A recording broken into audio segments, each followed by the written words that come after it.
About 30 elephants have escaped from a private game reserve in KwaZulu-Natal. The herd is believed to have escaped on Tuesday night. Officials are hopeful that the animals will be captured soon. Communities are on the ground and they are monitoring the situation with us.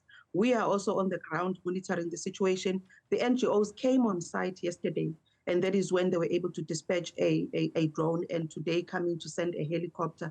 But the engagements between them and us has been very smooth. We haven't had any hiccups. However, we are expecting that if the situation gets any worse than what it is right now, that is when we might be able to see the divisions, because the community are unhappy because there is a threat, since they had somebody who was trampled by an elephant in March. And that person today, as we speak, they are sitting on a wheelchair. So currently it's a catch-22 situation, because the communities are saying, let us destroy these animals because there is a threat of life. But the NGOs on the other side, they are saying they have a right to life as well, these elephants. So we cannot just kill them. So the animals have been roaming in the streets of Ulundi, in the streets of the villages in that area. And we have been in contact with the FFE, our national department, to get a permit to destroy the roaming elephants, which are threatening people's lives. You will remember also that on the 31st of August, this year, we also destroyed some of them that were seen in the neighboring community and terrorizing the communities. However, we got a backlash from our NGOs. As Mvelo, we have the right to go and destroy those animals, because we have a permit that says if there is a threat for loss of life, we can take action according to that permit. All right, let's discuss it with Humane Society International Africa Senior Wildlife Director, Dr. Audrey Delsink. Dr. Delsink, appreciate your time. Would you give us an update on the status of the escaped elephants from what you know, and how officials are managing the crisis, if they indeed are? Absolutely. Thank you for the opportunity. So I think it must be said that these elephants have been free roaming for about 6 to 8 years. So this is not a new issue that has evolved. We have been involved for a number of years. And in fact, we have, together with a number of other NGOs, including Elephants Alive, actually submitted extensive proposals to KZN Wildlife as many as 6 months ago for humane, non-lethal proposals to be implemented for relief for both the community and the elephants. And we haven't had proper dialogue or consultation with KZN Wildlife to actually implement this methodology. And so it's not correct to say that we only stepped in yesterday to offer assistance. We have provided solutions, and we wait for these solutions to be implemented. As NGOs, we can only provide capacity and facilitate actions under the direction of the national norms and standards and the provincial laws. And this is permitted by the provincial authority under their direction. And so this needs to be very clearly understood, that we as owners cannot facilitate this. They are the responsibility, and they hold the key to such actions. Dr. So Delsink, we did intervene yesterday. I am going to talk to you in a moment about these measures that you prescribe, but let's talk about the safety of individuals in that community. The talk on the ground at the moment is that there's been very little to no harm. But these are 30 elephants, right? So they are huge creatures who pose immense potential to do harm. Just how safe are the inhabitants of this community? I think it must be said that we're not trying to diminish the potential threat that elephants can pose to communities. This is a very clear concern, and we share that concern. As I said, these elephants have been roaming in this area for a number of years, and so there has been relatively peaceful coexistence for a number of years. There was an incident, as was mentioned, but I think we need to understand that there are measures that can be placed. So when you talk about roaming, sorry, Dr. Delsink, you speak of roaming for a number of years, but we understand that there are elephants, 30 elephants that have escaped from a nearby game park. Just marry the two, will you, for us, please? I think the elephants did escape, but this was as a complex situation that evolved from the removal of fences through poaching and through the removal of the wire. So it's a very complex situation that surrounds this particular area and this fence, and that's as a result of a conflated issue of a number of issues within this particular municipality. And so, as I say, the responsibility is to be held amongst the previous owners and the management authority. And so this has been a long-standing issue, and a number of interventions have been taken place and have been proposed. And so the accountability does lie with those particular individuals. As NGOs, we have proposed solutions, and we stand ready to offer help and to administer those solutions.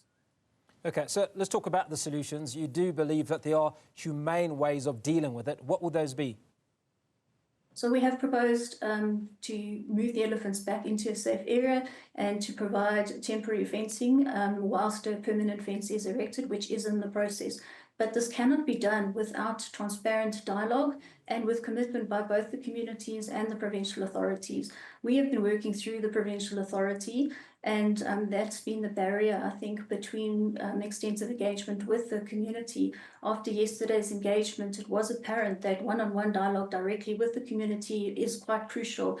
And so we need to remove those potential stumbling blocks so that what we are proposing is directly relayed to the community. We've offered shepherds, we've offered reaction units, we've offered additional collars so that we can propose a proper strategic action that we can work directly with the community and not have any transparency or miscommunication that is directed.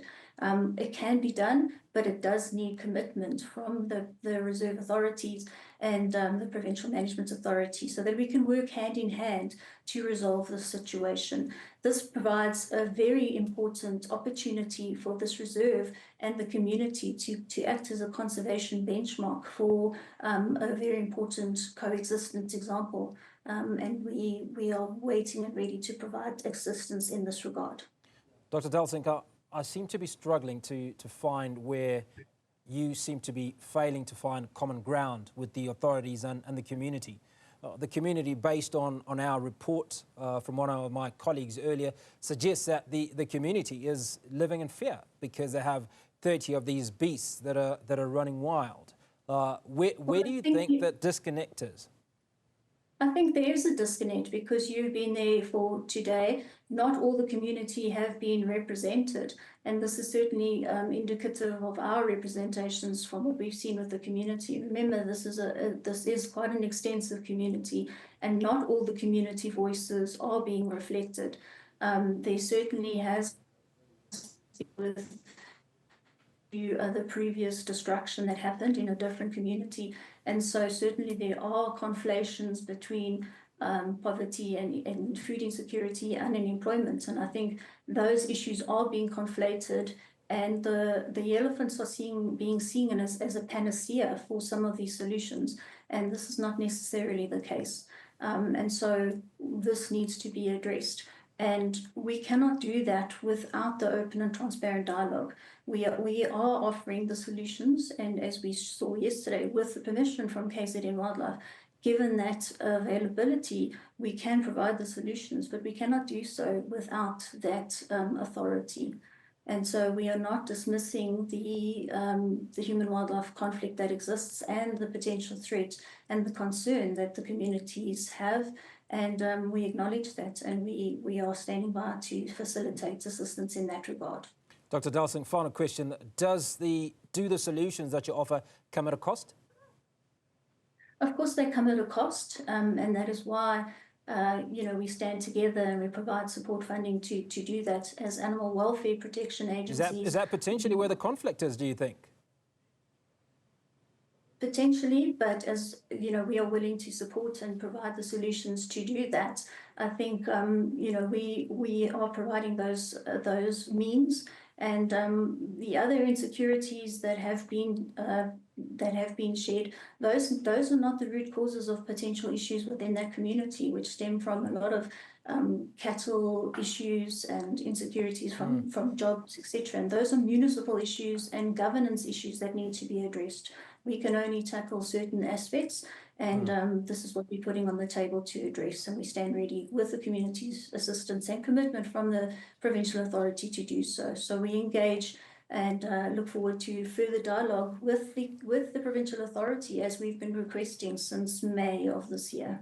Okay, and finally, for the final time, what is the cost of dealing with this issue? Well, the costs are dependent on the potential mitigation strategy. So they're very cost-effective, low-range mitigation strategies that can be employed within the community. Give us the ballpark, if you will. It depends on the mitigation. The helicopter excursions, you're paying per hour, and then up until the fencing excursions, that can be up to millions. So there is a very deep and invested cost that's involved, but it depends on the mitigation strategies. And we, as a consortium, have provided those proposals to KZN, and we stand waiting for their dialogue. Dr. Audrey Delsink, Humane Society International Africa Senior Wildlife Director, unpacking for us that issue around the elephants.